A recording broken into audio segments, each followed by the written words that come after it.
પાલ અડાજણ અને ડિંડોલી પોલીસ મથકમાં ખંડણી મારામારી તથા હત્યાના પ્રયાસના ગુનામાં સંડોવાયેલા આરોપીને ભાવનગરથી એલસીબી ઝોન 7ની ટીમે ઝડપ્યો. સુરત પોલીસ કમિશનર અનુપમસિંહ ગહેલોત અને અધિક પોલીસ કમિશનર મહેન્દ્ર બગડિયાની સૂચનાને લઈ અને નાયબ પોલીસ કમિશનર શૈફાલી બારવાલની એલસીબીની ટીમ નાસ્તા ફરતા આરોપીઓની ઝડપી પાડવા તપાસમાં હતી. ત્યારે એએસઆઈ રોહિતસિંહ, એકો વિજયદાન અને અપોકો વિજયભાઈની ટીમ ગંભીર ગુનામાં નાસ્તા ફરતા આરોપીઓની તપાસ કરી રહ્યા હતા. તે સમયે અપોકો જયેશભાઈને મળેલી બાતમીના આધારે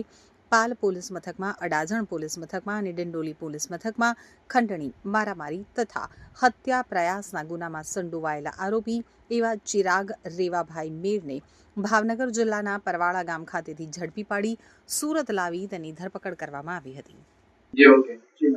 પોલીસ કમિશનર સર, સુરત શહેરની સૂચના અનુસાર પોલીસ સ્ટેશન વિસ્તારમાં થતા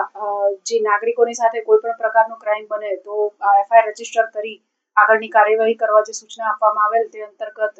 અધિક પોલીસ કમિશનર સર, સેક્ટર 2, નાયબ પોલીસ કમિશનર સર, ઝોન 7 ની સૂચના અનુસાર પાલ પોલીસ સ્ટેશનની અંદર જે ફરિયાદી વૈભવ અજીતકુમાર દેસાઈના સાથે ચાલુ વર્ષે 2 જાન્યુઆરીની રોજ એક ઘટના બનેલ હતી, જેમાં ચિરાગ ભરવાડ ઉર્ફ ચિરાગ મેર અને તેના સાથીદારો જોય સાટિયા, વિકી કુડાળા વગેરે મળીને જે ફરિયાદી છે એમને પોતાના મોબાઈલમાં એમના વોર ફોટા અન્ય સ્ત્રીઓ સાથેના બતાડી અને ધાક ધમકી આપી, સમાજમાં તેમની ઇજ્જત નહીં રહે એવી ધમકી આપી વિવિધ પ્રકારે એમને પાસેથી 15 લાખ રૂપિયાની માંગણી કરેલ અને એ જ સમયે તેમની પાસેથી જે વ્હીકલ હતું એમાંથી 3 લાખ રૂપિયા જેટલી કેશ રકમ પડાવી લીધેલ હતી. આ અંગે માર્ચ મહિનામાં ફરિયાદીએ પોલીસ સ્ટેશનનો સંપર્ક કરીને પોતાની ફરિયાદ આપતા ભારતીય ન્યાય સંહિતાની કલમ 308(6), 115(2), 352, 351(3) અને 61(2)(3)(5) મુજબનો ફરિયાદ દાખલ કરવામાં આવી હતી. ત્યારબાદ આ કામના જે આરોપીઓ છે તેમની શોધખોળ ચાલુ કરવામાં આવેલ હતી. ટેકનિકલ સર્વેલન્સ અને હ્યુમન ઇન્ટેલિજન્સના આધારે ડીસીપી ઝોન 7 સાહેબની એલસીબીની ટીમ તથા અલગ અલગ પોલીસ સ્ટેશનોની સાથે બનાવેલી ઝોન 7ની સંયુક્ત ટીમ 2 પીએસઆઈ અને અન્ય એલસીબી સ્ટાફ મળીને આ સંયુક્ત ટીમે બાતમી અને ટેકનિકલ સર્વેલન્સના આધારે આ જે રીટો ગુનેગાર આરોપી છે ચિરાગ ભરવાડ તેને શોધી કાઢેલ છે. ગતરોજ ભાવનગરમાંથી તેને શોધીને અત્રે લાવતા તેની ધરપકડ કરી રિમાન્ડ મેળવવામાં આવેલ છે.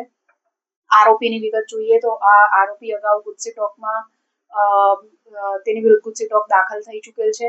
કુલ 25 થી વધારે ગુના સુરત શહેરની અંદર આ આરોપીની વિરુદ્ધ દાખલ થયેલા છે અને હાલ તેના 1 દિવસના રિમાન્ડ મેળવીને પાલ પોલીસ સ્ટેશન દ્વારા ગુનાની તપાસ કરવામાં આવી રહી છે.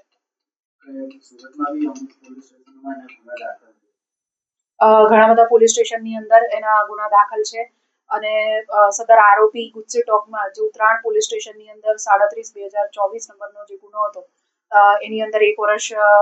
જે ગુજસી ટોક દાખલ છે તેમાં જેલમાં રહીને આવેલ છે. ત્યારબાદ હાઈકોર્ટમાંથી જામીન મેળવ્યા પછી થોડો સમય શાંત રહ્યા પછી ફરીથી પોતાની પ્રવૃત્તિ ચાલુ કરેલ, જેથી પાલ, અડાજણ, વરાછા પોલીસ સ્ટેશનની અંદર એની વિરુદ્ધ ગુના દાખલ થયેલ છે અને અગાઉના જે ગુનાઓ છે એમાં પણ જોઈએ તો 20 થી વધુ ગુના તો તે સમયે પણ હતા જે ગુજસી ટોકના કામે ધ્યાને લેવામાં આવેલા હતા.